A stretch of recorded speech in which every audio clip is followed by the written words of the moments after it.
Bueno, comencemos por la descripción del problema del proyecto. Este nos dice que cada 3 años se realiza en los países de la OCDE un examen llamado prueba PISA.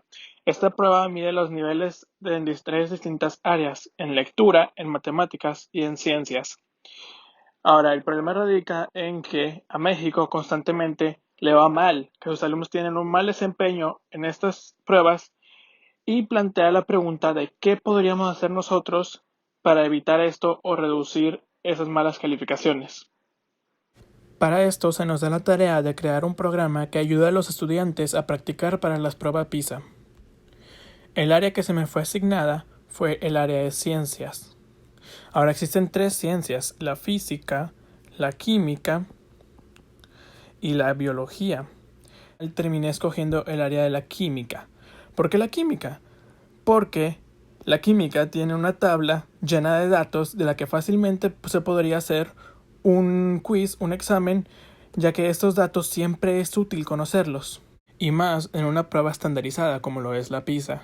Ahora, la tabla periódica y la idea. Bueno, primero que nada, la tabla periódica cuenta con 118 elementos. Estos 118 todos tienen distintas características, pero las 4 características que nos vamos a enfocar para este examen es en el nombre, en el número atómico, en el símbolo y en su valencia. El programa que vamos a generar va a agarrar uno de estos 118 elementos aleatoriamente, y de estas 3 primeras características va a agarrar también una aleatoria. ¿Por qué la valencia no? Porque la valencia es repetitiva. Existen elementos con el mismo valencia que otro elemento, pero no existe ningún elemento que tenga el mismo nombre que otro, o el mismo símbolo, o el mismo número atómico. Entonces, de estas 3 características se va a seleccionar una al azar. Por ejemplo, digamos que se seleccionó el nombre.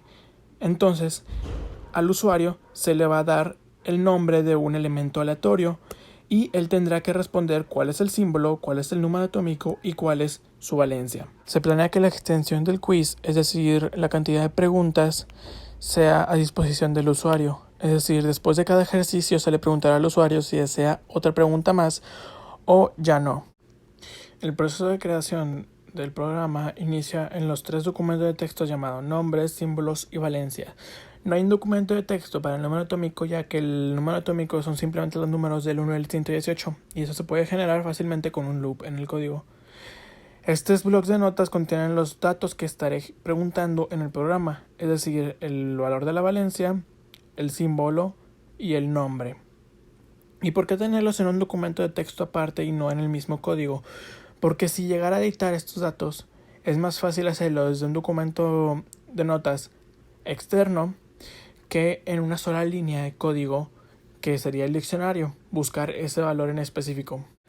Ahora, el proceso de codificación comienza con las variables iniciales y la librería. Las 2 librerías que estaré usando son random y time.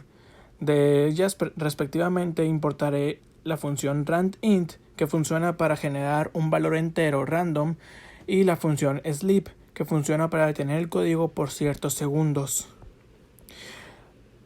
Generaré 3 listas y 4 diccionarios. Una lista para elementos, una lista para valencias y una lista para símbolos. Estas las estoy declarando vacías, ya que después se llenarán, al igual que los diccionarios.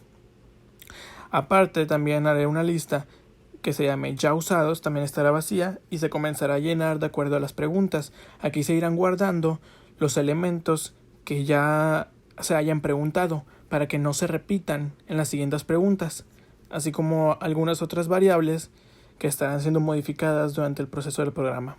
Ahora, a continuación, están las funciones de actualización de datos. Estas funciones lo que hacen son leer los blocs de notas que están en la carpeta e agregar los datos en sus diccionarios respectivos. Por ejemplo, aquí la función de diccionario nombres lo que hace es leer el documento nombres.txt, ir leyendo línea por línea y mediante un for ir agregándolos al diccionario nombres de la manera elemento,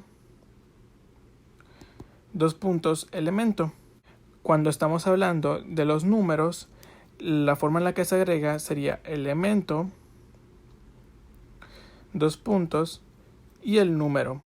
en la función del diccionario de símbolos, lee tanto el documento nombres.txt como el documento de símbolos.txt y se guarda de la manera elemento, dos puntos y símbolo.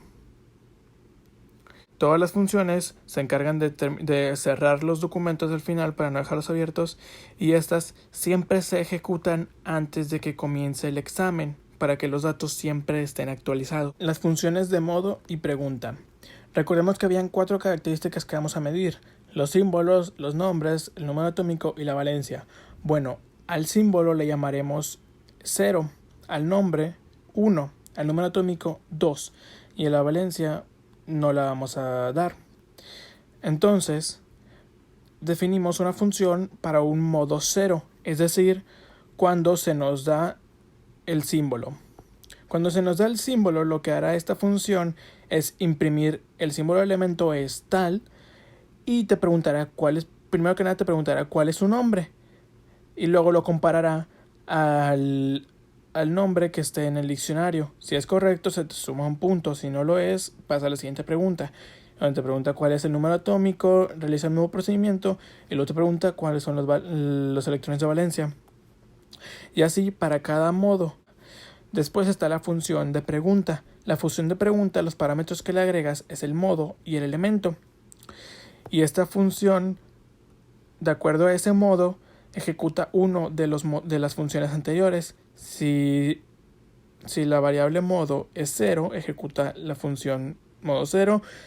Si la variable modo es 1, ejecuta la función modo 1. Y si la variable modo es 2, ejecuta la función modo 2, con los parámetros también de elemento.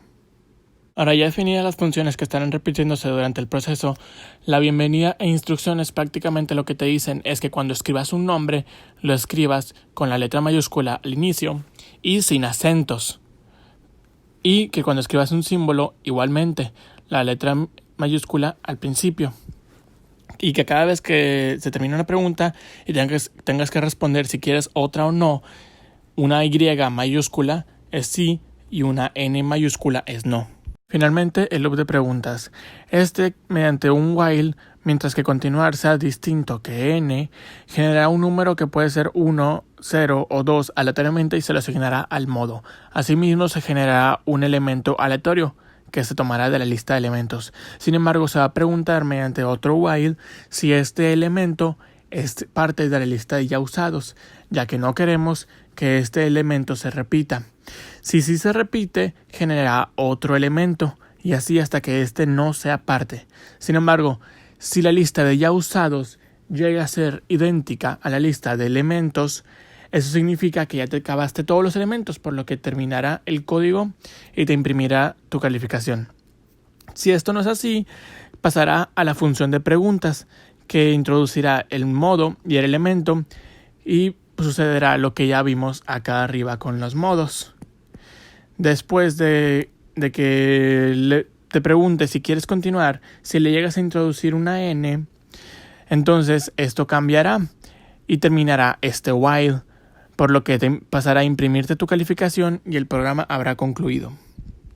A continuación pasamos con las pruebas. En la primera imagen se muestra la ejecución del programa, donde nos da las instrucciones y la bienvenida, así como 2 preguntas a partir de su símbolo y el nombre.